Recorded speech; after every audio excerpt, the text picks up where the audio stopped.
Hello à tous et bienvenue dans les devs du digital. Aujourd'hui, on répond à la question, mais qu'est-ce que le storytelling? Alors le storytelling, c'est l'art de vendre en racontant de belles histoires. Alors encore une fois, on n'a rien inventé, car le storytelling n'est pas né par les marketeurs du 21e siècle et même loin de là. En effet, depuis toujours, le mode de transmission des valeurs, des règles de vie, des traditions et en gros de l'éducation au sens large, s'est fait sur le mode des histoires. Vraies ou inventées, comme les contes ou les légendes, les histoires ont un dénominateur commun, un message authentique et porteur de sens et qui est formateur.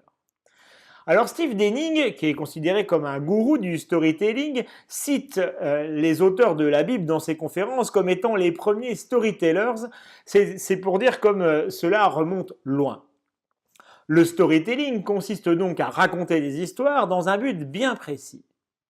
Alors, en France, le mot histoire est entouré d'une connotation et de connotations un peu péjoratives. On dit souvent arrête de me raconter des histoires, ce qui n'est pas vraiment très flatteur. Mais aux États-Unis, par exemple, les Américains aiment énormément les stories, peut-être à cause du fait que le pays n'a pas une histoire avec un grand H comme peuvent l'avoir les grands pays d'Europe.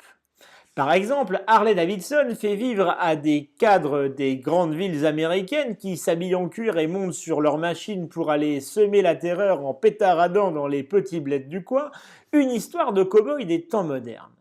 Mais l'histoire est authentique car elle leur permet d'exprimer une facette de leur personnalité. Alors il y a trois grands types de storytelling. L'histoire témoignage, qui est l'histoire d'un client existant qui vende votre super produit.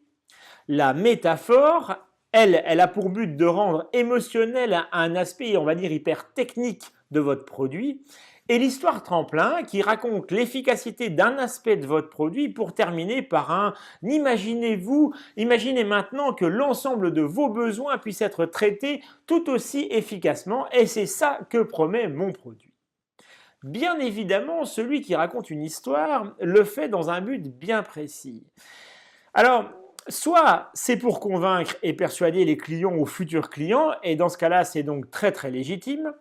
Soit c'est pour manipuler, et c'est une dérive du storytelling qui devient encore plus complexe quand on sait que la manipulation n'est pas qu'une affaire d'intention, mais aussi de perception par l'auditeur de l'histoire. Mais raconter une histoire fausse, c'est de toute manière manipuler. Alors je vous donne deux exemples de storytelling réussis. Le premier, c'est le spot de chez Axe qui met en scène un anti-héros avec des geysers qui jaillissent sous ses aisselles. C'est une vraie caricature, mais dans notre esprit, c'est souvent comme ça que l'on voit les gens qui transpirent beaucoup.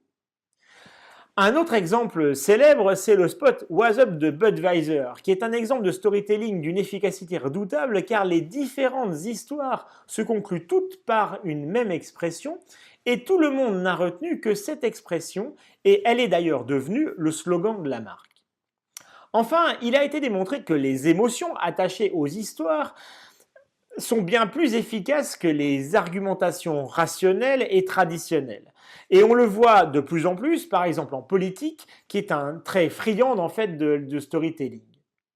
Alors même si cette notion paraît simple à définir, le storytelling est un véritable art car il est difficile de raconter une histoire vraie et sincère sans être tenté de mentir pour mettre en valeur un produit ou une personne afin d'atteindre un but précis et quantifiable. Alors n'hésitez pas à commenter cette vidéo et dites-moi si vous avez eu d'ailleurs l'impression un jour que l'on vous racontait l'histoire que vous souhaitiez entendre.